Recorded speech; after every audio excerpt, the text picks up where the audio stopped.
Hello.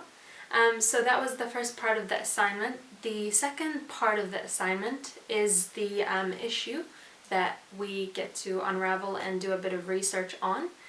So the issue that I've selected personally for this part of the assessment is the area of new public governance, which was really interesting to me. And it stood out to me because reading the case studies for the first part of the assignment, especially the Ministry of Social Development case, as there was a focus on outcomes rather than outputs, and that kind of made a light bulb go off in my head, and I thought to do a bit more research on it.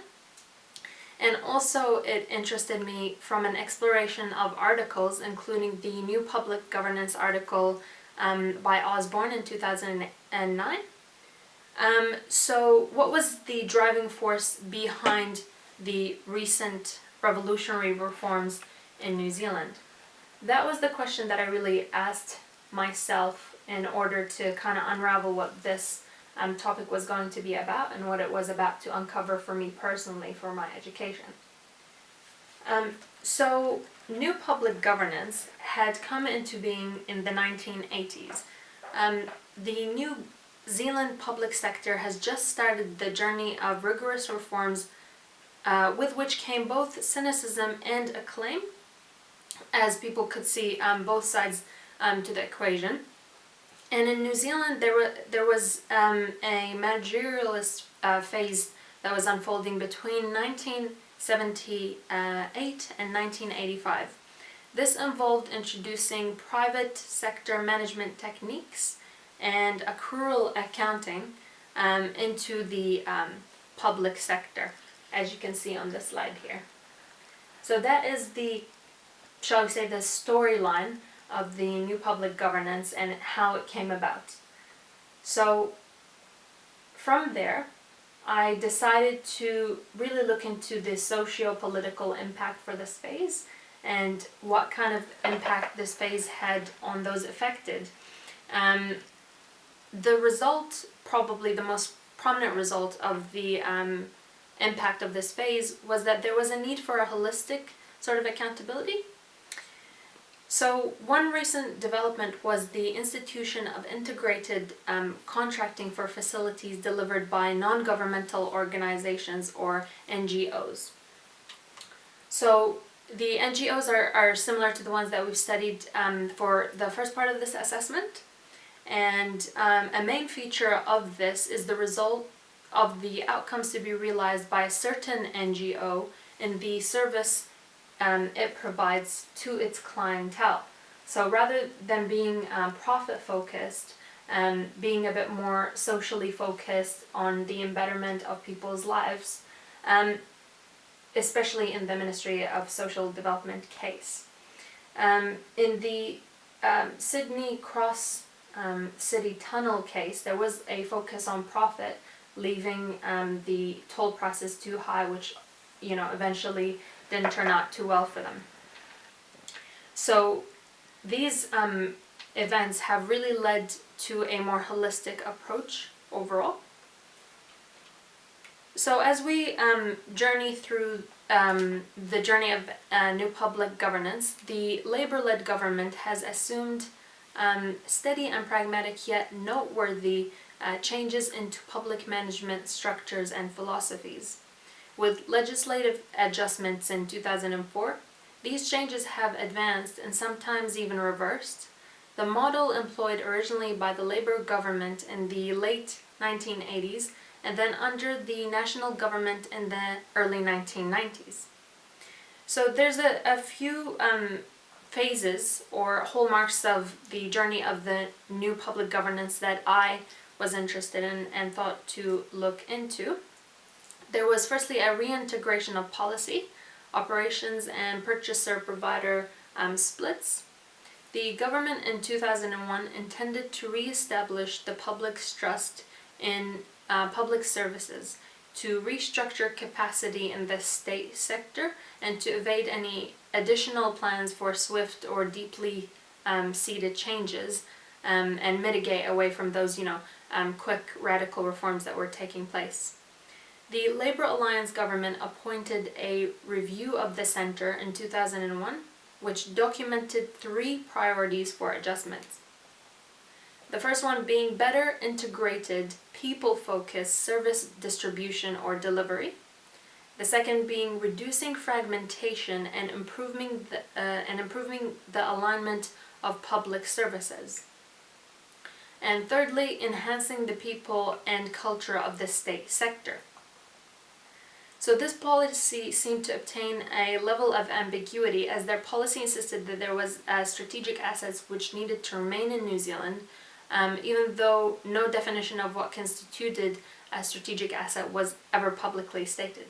Ironically, among the main principles for public management laid out by the Treasury in 1987 at the initiation of the reform process was the requirement for clarity of objectives as opposed to the ambiguity that was stated before, leading to a preference for disaggregated organizational structures with larger numbers of relatively small single-purpose agencies. Another phase was from contracting out to funding for outcomes.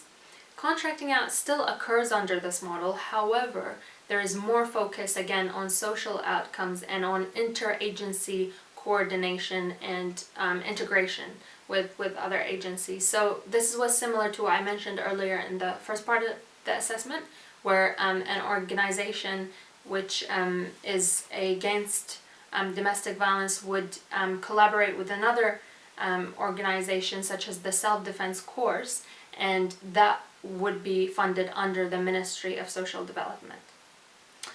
Another phase is the ideals of public service and leadership. So in this phase there was a overarching goals that were established and set out. This took place in 2008, and the goal that was set out, sort of like an umbrella goal for us, is to develop a system of world-class professional state services serving the government of the day and meeting with the needs of New Zealanders. While the specific goals emphasize, among other things, networking through new technologies, system-wide coordination, responsiveness, service, and of course, trust. These reforms have ensured that all parties have certainty over the governance and accountability arrangements to be adopted. As you can see here, these are the ones that I have mentioned for this presentation.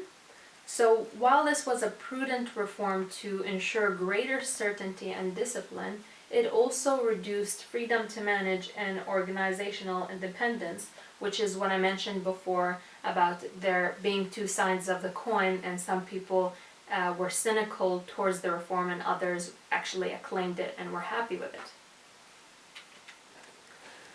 So really we need to reconsider the embryonic culture of the public management in New Zealand. Some of the original new public management or new public governance practices have been conserved, and others have been advanced, and others have been improved upon. But others have been silently abandoned or even reversed.